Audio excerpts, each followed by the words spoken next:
बातमी येते आता कॉकरोच जनता पार्टीची, कारण सोशल मीडियावर या पार्टीने अक्षरशः धुमाकूळ घातलाय। कॉकरोच जनता पार्टीचे संस्थापक अभिजित दिपके यांना जीवे मारण्याची धमकी आली आहे। धमकीच्या मेसेजचा स्क्रीनशॉट ट्विट करत अभिजित दिपकेंनी ही माहिती दिली आहे। व्हॉट्सअपवर मेसेज करून दिपके यांना अकाउंट बंद करायला सांगण्यात आलं, अन्यथा अमेरिकेतही मारू अशी धमकी देण्यात आली। तर देशातील वाढती बेरोजगारी, परीक्षांमधले घोटाळे आणि तरुणांच्या प्रश्नांवर आवाज उठवण्यासाठी काहीच दिवसांपूर्वी या चळवळीची सुरुवात करण्यात आली आणि त्यानंतर या कॉकरोच जनता पार्टीने सोशल मीडियावर अक्षरशः धुमाकूळ घातलाय।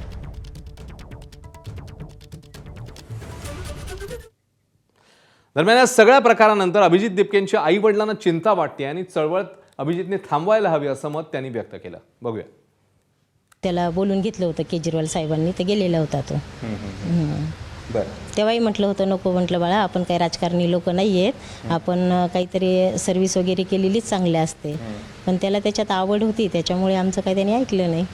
प्रसिद्धी झाल्यानंतर आजकाल आपण असं बघतो पेपरला, असं घटना होतात काही घाण, मग त्याची भीती वाटते। दुसरं काय म्हणजे हेच असे उचलून नेतात, अटक करतात, आपल्याला ते काही सवय नाही त्याच्यातली, तर ती भीती वाटते बाबा मुलाला आपल्या अटक करतील का। तर एकटाच मुलगा आहे बाबा, एवढं त्याचं हे झालं, जर कदाचित त्याला आला उचललं तर काय करणार आपण, काय सांगता येते, सरकारचं कधी काय करू शकेल सांगता येत नाही ना।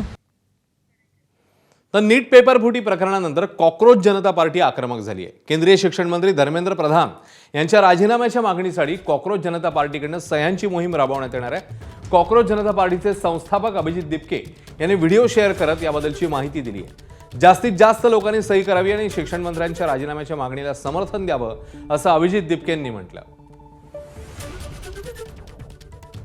तो आज हम एक पिटीशन शुरू करने जा रहे हैं जहां पर हम एजुकेशन मिनिस्टर का रेजिग्नेशन मांगने जा रहे हैं।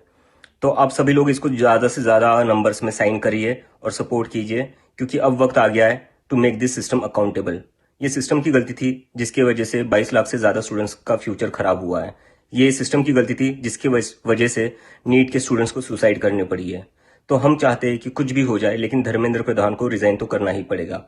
तो चलिए साथ में आवाज उठाते और एक प्रेशर बनाते हैं, जिससे उन सभी विद्यार्थियों को, उन सभी स्टूडेंट्स को न्याय मिलेगा जिनके साथ गलत हुआ है। तर कॉकरोच जनता पार्टी प्रकरणावर ठाकरेंच्या शिवसेनेचे खासदार संजय राऊत, काँग्रेस नेते विजय वडेट्टीवार आणि मंत्री हसन मुश्रीफ यांनी नेमकं काय म्हटलंय, काय प्रतिक्रिया दिली आहे, बघूया। न्यायमूर्ती सूर्यकांत यांच्यामुळे झुरळांना प्रतिष्ठा, मान सन्मान, त्यांची लढण्याची जिद्द यांना प्रतिष्ठा प्राप्त झाली। झुरळांना मारण्यासाठी आतापर्यंत काय औषध कंपन्यांनी कमी फवारण्या केल्या, नवीन नवीन औषधं काढली, तरी झुरळ सिस्टीमच्या विरुद्ध उभा आहे आणि ते झुरळ किती ताकदीचं आहे हे न्यायमूर्ती सूर्यकांत यांच्यामुळे जगाला कळलं। त्याच्यामुळे यापुढे आळशी बेरोजगार झुरळांना, दोन पायांच्या झुरळांना या देशामध्ये चांगले दिवस येणार आहेत आणि दोन पायांची झुरळं ही सरकारला सळो की पळो करून सोडणार आहे। सरकारच्या मनामध्ये भीती आहे, तरुण रस्त्यावर उतरला तर आमची काय गती होईल, आणि ते होणारच आहे, आज नाही उद्या होणार आहे। ज्या पद्धतीनं तरुणाईला उद्ध्वस्त करण्याचं काम, बेरोजगारी ज्या पद्धतीनं वाढते आहे, हाताला काम नाही, केवळ घोषणाबाजी, हिंदू मुस्लिम, भारत पाकिस्तान एवढ्या करून काही तरुणांचं आता पोट भरणार नाही आहे। तरुणांच्या हाताला काम मिळालंच पाहिजे, कारण आणि तरुणांना ज्यावेळेस काकुरच म्हटलं जातं त्या सर्वोच्च पदावर बसून त्याची तुलना त्या ठिकाणी केली जाते, तर तरुणामध्ये जो राग आहे तो राग उफाळून येतो आहे। पण सरकार का घाबरते, तर सरकारचा एकूणच कारभार जो आहे या सगळ्या तरुणांच्या विरुद्ध आहे। जे सिस्टम तयार झाली आहे ती पूर्ण भ्रष्ट झालेली आहे। नाही, सरन्यायाधीश यांनी देशाच्या सरन्यायाधीशांनी पदवीधर बेरोजगारांच्याबद्दल कॉकरोचची काहीतरी पदवी दिली होती आणि मला वाटते या देशातील असे अपमानित झालेले सगळे जे पदवीधारक आहेत, बेरोजगार आहेत, त्यांनी या पद्धतीने ही मोहीम चालवली आणि त्याला प्रचंड प्रतिसाद मिळाला आहे, हे वस्तुस्थिती आहे। मला वाटते आमच्या राज्याचे मुख्यमंत्री अतिशय हुशार आहेत, दूरदृष्टीचे आहेत आणि या मुलांच्याबद्दल जी खदखद, अस्वस्थता जी असेल ते संपवण्याचं काम निश्चितपणानं आमचे मुख्यमंत्री करतील।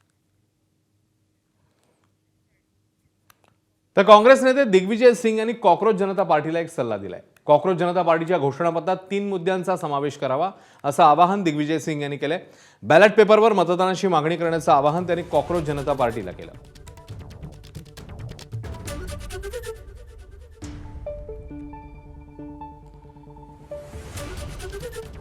दिग्विजय सिंग एक्स पोस्टमध्ये म्हणतात, कॉक्रोच जनता पार्टीसाठी अभिजित दिपके तुमचं अभिनंदन. आज तुमच्या पक्षाचं घोषणापत्र मी पाहिलं, त्यात एक महत्वाचा विषय सुटला. निष्पक्ष निवडणूक व्हावी यासाठी काही मुद्दे आवश्यक आहे.